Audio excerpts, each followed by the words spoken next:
in the dead of night. I always felt that there was something different about me. Ever since I was a child, I saw things, but my mother didn't believe me when I told her. I was a scared child and I became a suspicious and fearful adult. I'm going to tell you about one of my scary experiences, which made me a very scared person. Night fell faster than I expected. As the silence of the city enveloped me, I felt a cold breeze caress my skin. My apartment on the third floor was usually a safe haven, but that night, something was different. Something didn't feel right. It was raining and the night was cold and silent. I was lying in bed, listening to the soft sound of the rain hitting the window. The rainwater dripped down, fogging up the window glass at times. Suddenly, my breathing slowed and my eyes almost closed when I heard a light shuffling of feet. That's what it sounded like to me. I opened my eyes and looked at the door to my room. The door was still ajar, just as I had left it. Probably the wind, I muttered to myself, thinking that strange and frightening noise could be the wind, since it was raining at that moment. But then I heard it again, closer this time, the sound of something dragging across the wooden floor. My heart began to beat faster. I sat up in bed, my eyes fixed on the door. A shadow moved in the darkness. I couldn't see it because it was out of sight, just out of my field of vision. Is anyone there? My voice was shaking, and the silence after the question was deafening. No answer was given. Imagine how I felt at that moment. A shiver inside me. My heart was racing so fast that it felt like I was going to have a heart attack. I felt fear tighten around my throat like an icy hand. Whatever it was, it wasn't the wind. With a sweaty hand, I grabbed my phone from the nightstand, but my host found it had no signal. Suddenly, I heard the floorboards creaking directly in front of the bedroom door. The shadow grew larger. My heart stopped when I saw something glint in the reflection of the half-light that came through the window. Dark, empty eyes stared at me from the half-open door. "Go away," I whispered because my voice was stuck in my throat, but the creature remained still. It was as if it was feeding on my fear. I wanted to scream, but no sound came out of my mouth. The shadow began to move slowly inside. With each step, the room seemed to grow colder and colder. My body was paralyzed with fear, and all I could do was watch as the thing approached. It looked almost human, but with that horrible smell. Unbearable. The smell of rot and death permeated the air. When it finally reached the foot of my bed, the dark eyes leaned toward me. I felt its icy breath against my face, and then everything went black and I blacked out. Darkness enveloped me completely. My body felt light, as if I were floating in an endless void. I tried, but I couldn't open my eyes. Everything around me seemed trapped in a black, suffocating blanket. The air was heavy, frightening, laden with something I couldn't understand. I couldn't discern it. Then I felt it again, the same icy breath, this time closer, next to my ear. A shiver ran down my spine. Something was there with me in that dense darkness, even if I couldn't see it. The rotten smell was stronger now, so strong that it made me want to vomit. Suddenly, a low, drawn-out voice broke the silence, but it didn't come from outside. The voice was inside my head, whispering words I didn't understand, but somehow it knew who I was. That voice said, "You shouldn't have seen me." My heart raced. I wanted to run, I wanted to scream, but it felt like my body was trapped, tied by an invisible force. I tried but couldn't move my hands, they were numb. I tried to scream, but my voice was stuck in my throat. The only thing I could do was listen. Listen to that horribly demonic whisper invading my thoughts. "You are mine now?" Suddenly, a faint light began to appear, just in the corner of my peripheral vision. It was a soft glow like a candle flame in the distance. My legs, which had been motionless before, began to respond. I fought against the paralyzing fear and followed the glow, as if it were my only hope of escaping this nightmare. As I got closer, I began to make out what the light revealed. A figure. Its back was to me, its silhouette tall and slender, its shoulders slightly hunched. A long, dark cloak swayed gently, as if it were part of the surrounding shadows. The figure didn't move, just stood there as if waiting for me. I didn't want to get closer, but it was as if something was drawing me closer, against my own will. When I was only a few feet away, the figure slowly turned. Its face, if it could be called that, was a distorted mass of flesh and shadow, with no defined features, just those same black empty eyes that had stared at me before. "Why do you still try to run?" The voice echoed, this time clear, coming directly from the thing in front of me. I tried to run, but my legs instantly locked up. I was trapped again, as if the ground had become a sticky trap. The creature took a step forward, and the light around us began to fade, swallowed by the relentless darkness. "There is no way out. You belong to the night now." Suddenly, a sharp pain exploded in my chest. It was as if something was ripping my soul apart from the inside out. I fell to my knees trying to breathe, but the air felt thick with an oppressive presence. As it grew louder, the creature's low, sadistic laughter echoed around me. Just when I thought all was lost, the darkness around me stirred strangely. Something or someone was coming. A sound of quick, determined footsteps came out of nowhere. The creature stopped laughing. Its eyes shone with something I hadn't expected: fear. Before I could comprehend what was happening, I felt a warm hand grip my arm. A familiar voice, calm and firm, whispered in my ear, "Don't be afraid.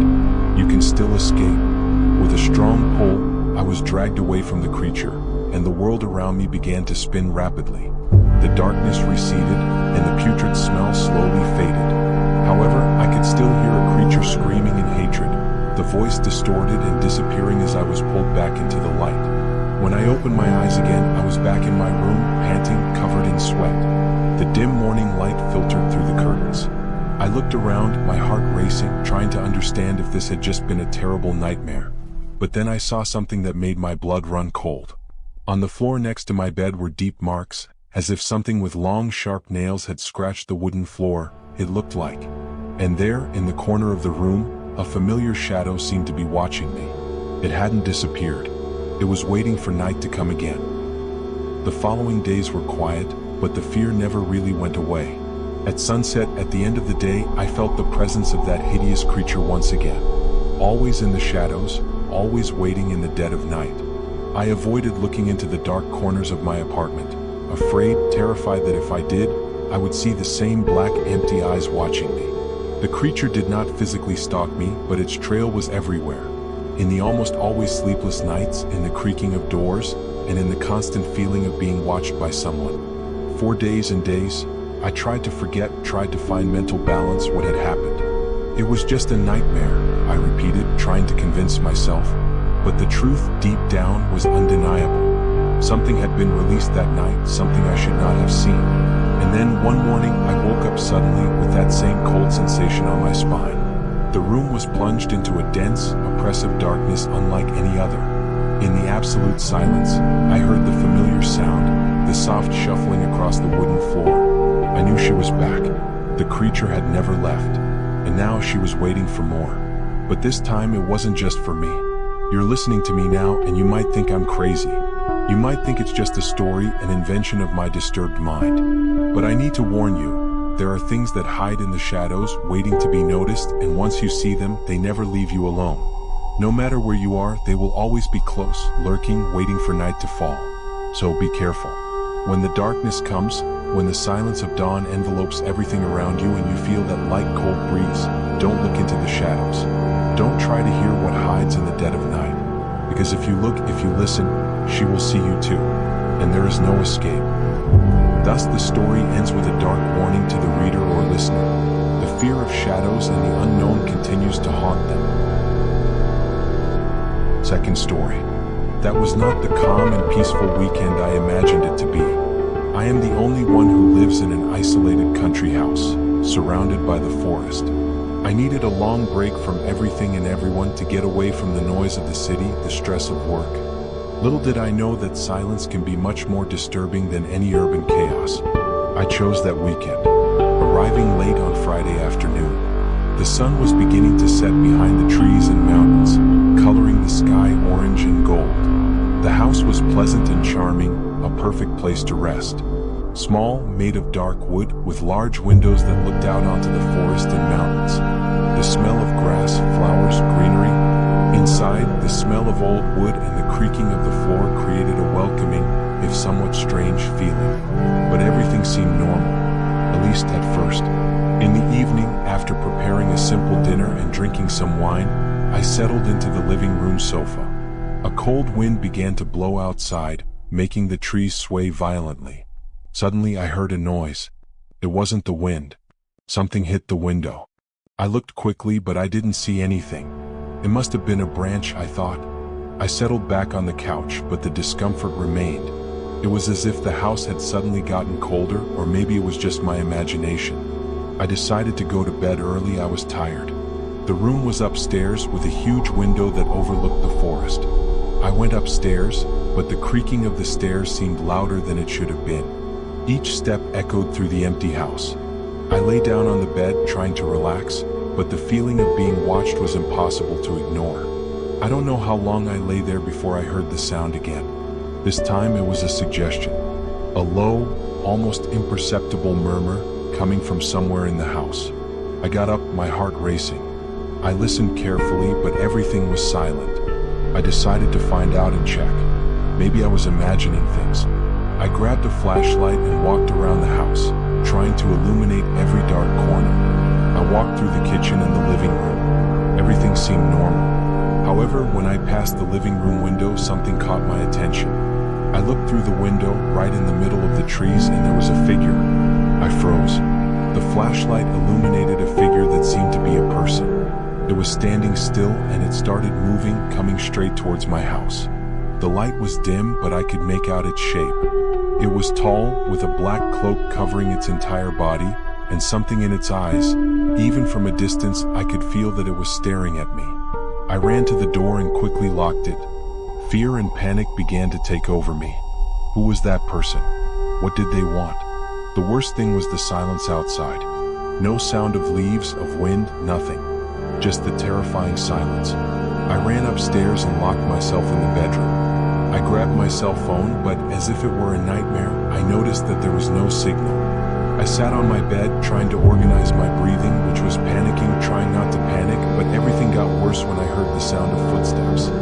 Slowly, they were approaching the front door. My heart was beating so hard that I could hear it echoing through the house. The footsteps stopped. Silence returned. Suddenly, a knock on the door. I remained in absolute silence, trying to convince myself that it was the wind or maybe an animal. But I knew it wasn't. The knocking continued, louder. And then the door slowly opened. At that moment, I felt that I was no longer alone. Something had entered the house. The air became heavier, difficult to breathe. I knew that whatever it was now inside, coming up the stairs, heading towards me. And I had nowhere to run. The sound of heavy footsteps in the hallway made me freeze. The doorknob to the bedroom began to turn. I felt a shiver run through my entire body. The doorknob turned very slowly, as if something I didn't quite know what it was torturing me with my fear. Every second seemed like an eternity. My muscles were tense, rigid. I was ready to react, but in truth, I didn't know what I was going to do or where to run. Suddenly, the silence was broken by a loud crack. Something metallic falling to the floor in the hallway. That's when I smelled a strange smell. A strong, almost suffocating odor. At first, I thought it was panic playing tricks on me, but no. It was the smell of smoke. The fear that had already taken over my entire body gave way to a new wave of adrenaline. It was fire. I ran to the window, desperate to see where the fire was coming from, but all I could see was total darkness. What I had seen standing in the forest had disappeared. I turned my eyes back into the room, and that's when I noticed that a strong smoke was coming from under the door. Something was on fire in the hallway of my house. The heat began to increase rapidly, and the panic grew with it. If I didn't get out soon, I would be trapped inside that room. I gathered my courage and approached the door. I touched the doorknob with the back of my hand, and it was hot. Very hot. My God, I thought, not knowing what to do. The fire was blocking my only exit, and the whole house seemed to be closing in around me. Desperate, I ran to the window. I had to break it. I grabbed the chair that was next to the bed and threw it with all my strength against the glass. The window exploded into 1,000 pieces, and the cold night air invaded the room, mixing with the suffocating smoke. I looked down and thought, if I jumped, the fall wouldn't be fatal, but it would be very painful, but there was no other choice. Either I jumped or I would be consumed by the flames. But just as I was getting ready to jump, I heard a sound behind me coming from the hallway, the sound of something walking through the fire. Slowly, I turned to look through the half-open door. Amidst the flames and thick smoke, a figure began to form. It was tall, wrapped in a dark cloak, and the fire seemed unaffected. Its steps were slow, methodical, as if it had all the time in the world. Its eyes were like glowing coals, glowing with an unearthly intensity. This figure stopped in the bedroom doorway, and for a brief second, I thought it was staring directly at me. The terror I felt at that moment was indescribable. I knew that if I stayed there one more second, it would be the end. Without thinking, I jumped out the window. The impact was brutal. I felt my legs burning with pain, but my survival instinct was stronger. I needed to get as far away from that house as possible. I ran through the woods, tripping over branches and rocks, breathing heavily. Behind me, the crackling of the fire grew louder and louder, but even over the roar of the flames, I could still hear those slow, heavy footsteps echoing in the darkness. I didn't stop until I reached a clearing. The fire was now consuming the entire house, the flames rising into the sky, illuminating the night. I looked back at the burning house, expecting to see the figure again, and then I saw it. Amid the flames, the figure stood in the doorway, unmoving, those glowing eyes watching me from a distance. I knew in that moment that the fire wasn't the end. It was just the beginning. That was the last time I was there. After that night, I never went back to that country house. The fire consumed the walls and the roof, but what I saw and felt still haunts me. That figure, that presence that seemed to feed on my fear and the chaos around me, was beyond any natural and rational explanation. It wasn't just a fire. It wasn't just an accident. Something much older, something that I shouldn't have awakened, was in that forest.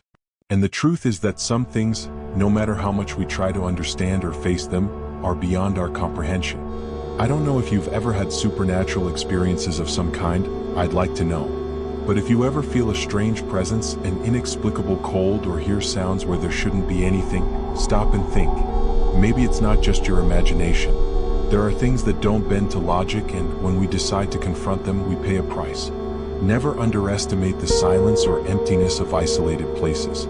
Sometimes what seems like an escape from reality can be the quickest route to something much worse. And if you smell smoke, take a good look around. The fire may not be the only thing coming your way. This whole story can be a big wake-up call for you.